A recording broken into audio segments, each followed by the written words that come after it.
नमस्कार, मैं हूं प्रशांत और ये फिल्म नहीं आसान के इस एपिसोड में आज मैं खड़ा हूं फीवर 104 के ऑफिस में। यहाँ मैं इसलिए आया हूं कि यहाँ पे एक ऐसे डायरेक्टर आने वाले हैं जिन्होंने एक वक्त में हिंदी सिनेमा को ऐसी फिल्म दी एक जिसने हिंदी सिनेमा का रुख मोड़ दिया और हिंदी सिनेमा चौंक गया कि इतने कम बजट में एक फिल्म कैसे बन सकती है। कौन है ये तो मैं बाद में बताऊंगा, लेकिन इनके बारे में आपको इतना बता दूं कि तब से लेकर अब तक इन्होंने बहुत सी फिल्में बनाई हैं जिनको राष्ट्रीय और अंतर्राष्ट्रीय स्तर पे पहचान भी मिली, सराहना भी मिली और अवार्ड्स भी।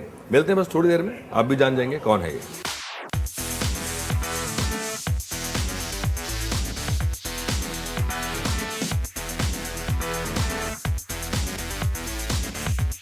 नाम अनुराग पांडे चल रहा है पिक्चर पांडे और इस समय मेरे साथ में मौजूद हैं नागेश अग्नूर। मेरे फादर फिल्मों के बहुत बड़े फैन हैं Okay. और वो हमेशा मुझे अपने साथ ले जाते हैं।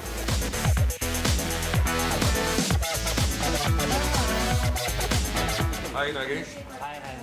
मैं आपको बता दूं नागेश के बारे में तो आपको बता चुका हूँ, ये है Anurag Pandey, picture Pandey. I think that's better. बिल्कुल है ना। नागेश की फिल्म आ रही है धनक, जिसका वो पब्लिसिटी प्रचार कर रहे हैं और उस प्रचार के चलते ये आए हुए थे फीवर 104 के ऑफिस में। पिक्चर पांडे आपका जो एक कैरेक्टर है रेडियो के लिए, ज़्यादातर उसमें आप ओल्ड फिल्म 70s 80s उस तरह का करते हैं।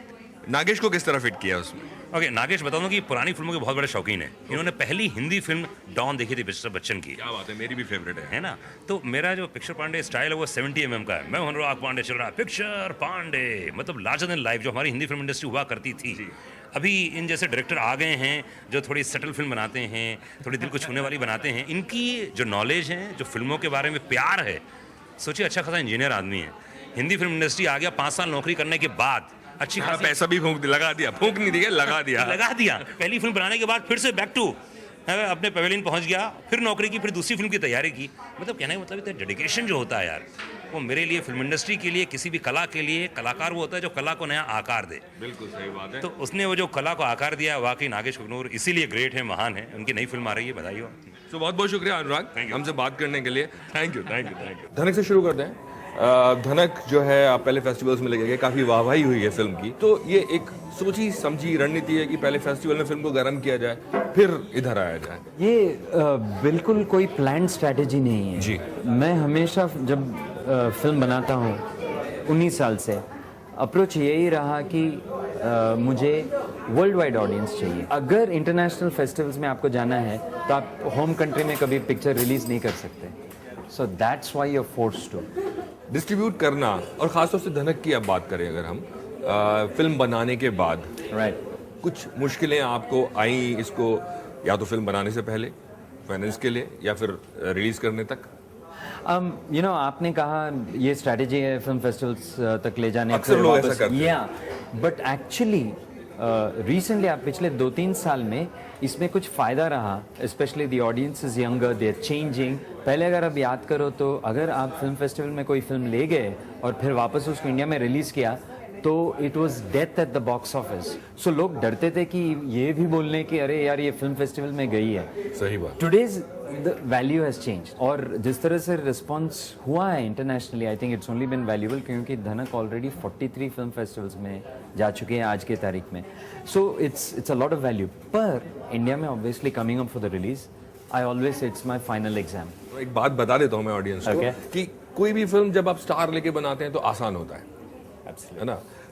हालांकि स्टार मिलना मुश्किल होता है, ये एक अलग कहानी है। बिल्कुल। लेकिन अगर आप एक ऐसी कहानी जिसमें 2 बच्चे हैं और आप उसमें कोई ऐसा मिर्च मसाला नहीं डाल रहे हैं तो थोड़ा सा मुश्किल होता है। थोड़ा क्या, मेरे ख्याल में बहुत मुश्किल होता है। कोई भी फिल्म बगैर स्टार्स के बनाते हो तो ऑटोमेटिकली आपका पास्ट इरेज हो जाता है और लोग कहानी वहीं से शुरू करते हैं। हाँ, तुमने अच्छी फिल्में बनाई पर इसमें स्टार किधर है? आगे बात करते हैं, चलते हैं आपके अगले पड़ाव पे जहां आप जाने वाले हैं।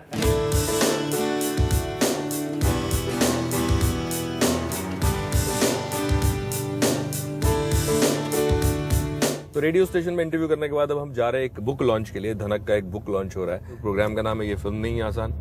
और आपके लिए फिल्मी सफर कितना आसान या मुश्किल रहा है मैं आपसे आगे पूछूंगा।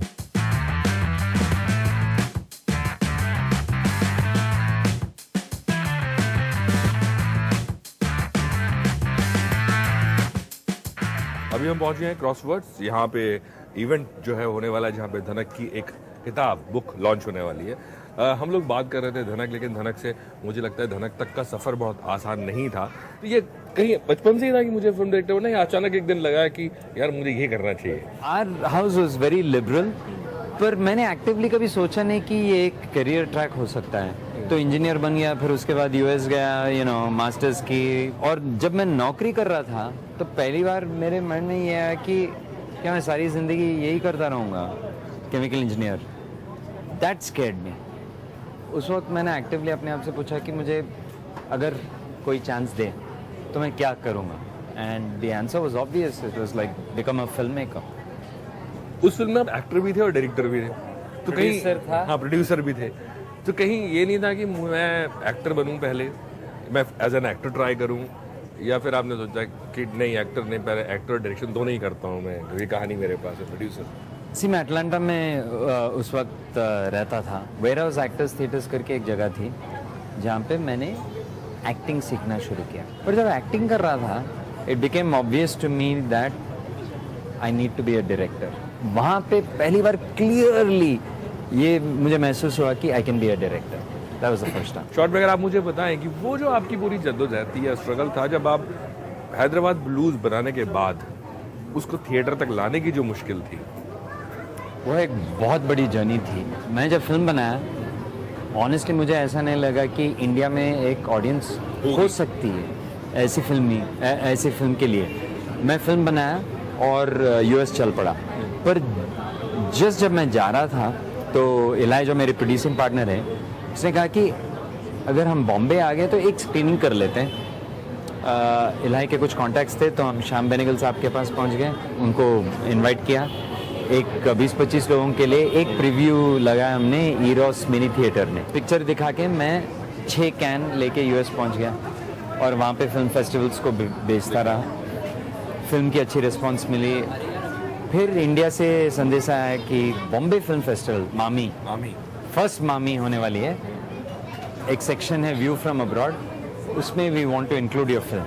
तो तब पैसे भी थे नहीं और मैं बोला मैं आ नहीं सकता। सो दे सेड नहीं, टिकट के पैसे नहीं थे। टिकट के पैसे नहीं थे। सो दे सेड नहीं आ जाओ, हम रीइंबर्स करेंगे। तो मैं इंडिया आया। ऑफकोर्स वो टिकट के पैसे मिले नहीं पर जो मैजिक मामी में हुआ, 3 screenings all packed. They added a 4th screening by public demand, packed, sold out.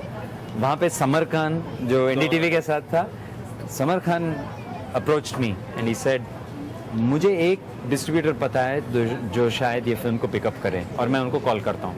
उन्होंने श्याम श्रॉफ को कॉल की और श्याम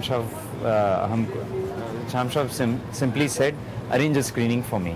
और श्याम श्रॉफ अकेले आए, ऐसा देखा उन्होंने और बाहर आके बोले I want the picture. We couldn't imagine, we were so excited. But he said one thing, मैं पिक्चर लूँगा सिर्फ एक ही कंडीशन पे कि आप इसको सेंसर करवा के मुझे बगैर कट्स के डिलीवर करें, otherwise I won't take the picture. 4 महीने लगे सेंसर बोर्ड के साथ, जो लड़ाई करनी पड़ी, इवैल्यूएशन कमेटी, रिव्यू कमेटी, और फिर हम ट्राइब्यूनल तक गए और मिड अप्रैल में क्लियरेंस मिली। मैं भी आपकी प्रेस कॉन्फ्रेंस में सुन रहा था कि उड़ता पंजाब को 89 मिले, आपको 91 कट्स मिले। तो 18 साल पहले भी हाल वही था जो आज है। तभी भी लड़ाई लड़नी पड़ती थी, आज भी लड़ाई लड़नी पड़ती है। अभी बुक लॉन्च के लिए जा रहे हैं नगेश, और बुक लॉन्च के बाद हम वापस बात करें।